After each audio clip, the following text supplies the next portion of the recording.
साथियों नमस्कार। आप देख रहे हैं Sushil Kumar Upadhyay YouTube channel. Sushil Kumar Upadhyay YouTube channel लगातार पूरे देश की आवाज़ बना है। जो भी जानकारी पूरे देश के साक्षरता, संविदा, आउटसोर्सिंग, निष्कासित और कच्चे कर्मचारियों के संदर्भ में आता है, सर्वप्रथम आप तक पहुंचाता है।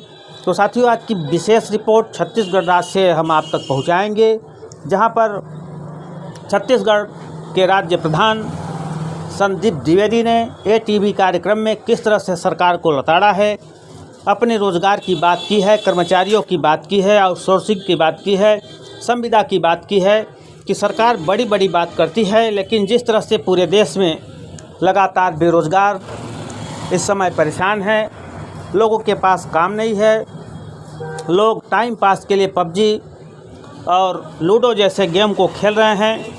क्या इन युवाओं को सरकार रोज़गार नहीं दे सकती?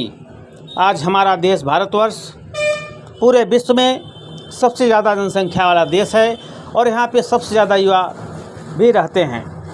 शिक्षित प्रशिक्षित होने के बाद आज जिस तरह से देश का युवा अपने आप को ठगा महसूस कर रहा है, तमाम परिस्थितियों के बाद आज उनके हाथ में काम नहीं है। लोग दर दर की ठोकरें खा रहे हैं, लगातार संघर्ष कर रहे हैं और सरकार केवल बड़ी बड़ी बात करती है। जब चुनाव आते हैं तो एक अमली जामा पहना दिया जाता है, घोषणा पत्र में बड़ी बड़ी बात कर दी जाती है, लेकिन जैसे ही सरकार बनती है सब कुछ हवा हवाई साबित होता है। लोग एक बार पुनः संघर्ष करते हैं। उसको लेकर संदीप द्विवेदी, प्रदेश अध्यक्ष साक्षरता कल्याण समिति छत्तीसगढ़ ने सरकार को लताड़ते हुए कहा है कि यदि हमारी आवाज़ सरकार नहीं सुनेगी तो हम जिस तरह से पूर्ववर्ती भूपेश बघेल की सरकार को बाहर का रास्ता दिखा दिए हैं, वही हर्ष जो वर्तमान सरकार है उसका भी होगा। क्योंकि हमें तो रोज़गार चाहिए, हमें काम चाहिए, 2 जून की रोटी चाहिए। हम उसी लिए संघर्ष कर रहे हैं। बातों से अब काम चलने वाला नहीं है। यदि सरकार हमारी आवाज़ को दबाएगी, हमारी बात को नहीं सुनेगी, तो निश्चित तौर पे हम सरकार के विरोध में ही काम करेंगे। हम 2 टूक सरकार से कहना चाह रहे हैं कि सरकार हमारी पीड़ा को सुने, हमें कहीं न कहीं रोज़गार दें। क्योंकि आपको मालूम हो कि पूरे देश में एक साक्षरता कार्यक्रम चलता था, साक्षर भारत मिशन, जो कि पूरे देश के 27 राज्यों में यह कार्यक्रम चलता था, जिसमें लगभग 5.5 लाख साक्षरता कर्मी अल्प मानदेय 2000 रुपये मासिक पे काम करते थे, जिसमें 50% महिलाओं की भागीदारी थी। लेकिन एकाएक 31 मार्च 2018 को सरकार ने इस योजना को बंद कर दिया और शासनिक स्तर से बताया गया कि अब बच्चों को पढ़ाने का काम स्वयं बच्चे करेंगे और साक्षरता प्रेरकों को अच्छा काम दिया जाएगा। तो एक आशा की किरण इन साक्षरता कर्मियों में जगी थी कि सरकार हमारी सुध ले रही है, हमें अच्छा काम देगी। लेकिन धीरे धीरे समय बीतता गया, साक्षरता का नया कार्यक्रम आ चुका है, वह भी किसी से छुपा नहीं है। यह भी योजना में करोड़ों का बंदरबाट हो रहा है।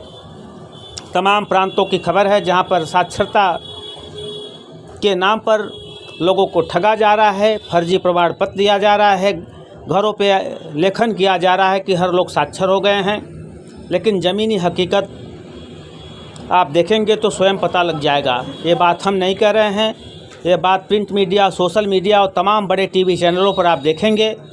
यहाँ तक कि देश का सर्वोच्च बड़ा चैनल आज तक ने भी इस रिपोर्ट को दिखाया है मध्य प्रदेश में किस तरह से साक्षरता के नाम पे बड़ा खेल हुआ है। तो साथियों, जिस तरह से आपका प्रदेश अध्यक्ष संदीप द्विवेदी छत्तीसगढ़ सरकार को ललकारा है कि हमें तो 2 जून की रोटी चाहिए, हमें रोज़गार चाहिए, यदि सरकार हमारे रोज़गार नहीं देगी तो हम सीधे सरकार के विपक्ष में खड़े होंगे। क्योंकि अगली सरकार ने भी किसानों के हित में, नौजवानों के हित में बहुत काम किया था, उसका हम समर्थन करते हैं। लेकिन जिस तरह से कर्मचारियों को हतोत्साहित किया, उसका परिणाम आपके सामने है। यदि हमारी पीड़ा को सरकार नहीं समझेगी, नहीं सुनेगी, तो हम इस सरकार का भी वही हस्त करेंगे जो पूर्ववर्ती सरकार का किए हैं।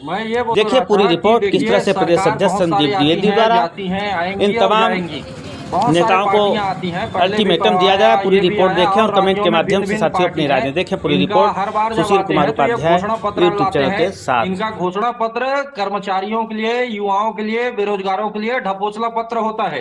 तो मैं तो अपने छत्तीसगढ़ शब्द में एक ही चीज बोलूंगा कि हमला पैसा चाहिए, बात खत्म। हमला काम चाहिए, बात खत्म। हमारे काम करते थे कर्मचारी जितना है हमला अच्छा से पेमेंट मिले, और जो बेरोजगार है उनको रोजगार मिले।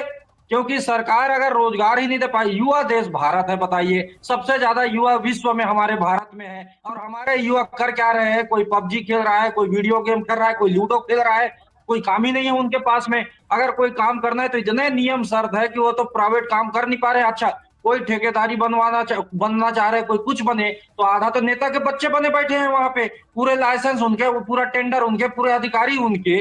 तो बाकी जो किसान के हैं, बच्चे हैं और युवा है, वो करेंगे क्या? रही बात, अभी चुम्बन भैया ने एक बहुत अच्छी बात कही कि हम भी किसान के बच्चे हैं।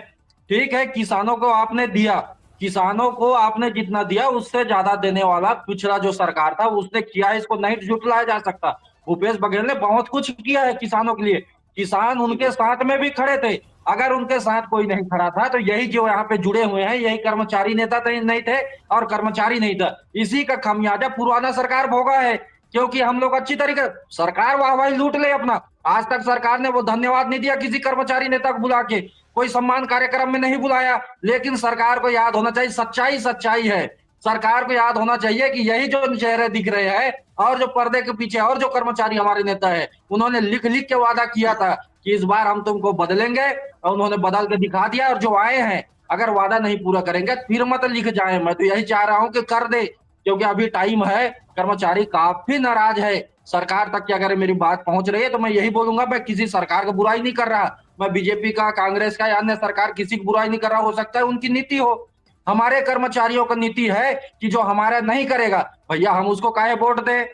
देश का विकास, देश का विकास, अरे हमारा ही विकास नहीं है तो कहां से देश का विकास? हम ही तो देश है, किसान देश का, किसान युवा देश का, सभी तो यही देश वाले हैं। मात्र हम लोग देख रहे हैं राजनीतिक पार्टी के नेताओं का विकास हो रहा है, देश विकास में उद्योगपतियों का विकास हो रहा है, बाकी न युवाओं का विकास हुआ, न कर्मचारियों का विकास हुआ, महंगाई का विकास। ये लहसुन का छिलका मेरे को कहीं मिल गया था, लहसुन तो ये भी नहीं मिला, इसका भी विकास हो गया, सबसे ज्यादा महंगा है। लहसुन का भी दिन आ गया, आलू और प्याज का भी दिन आया। वारे छत्तीसगढ़ के कर्मचारी, इनका कब दिन आएगा समझ में नहीं आ रहा है। तो दीवान भैया आपके माध्यम से हम यही बोलेंगे, टीवी के माध्यम से, और भी कर्मचारी जो देख रहे हैं सबको यही बोलेंगे कि एकजुट हो जाओ आप।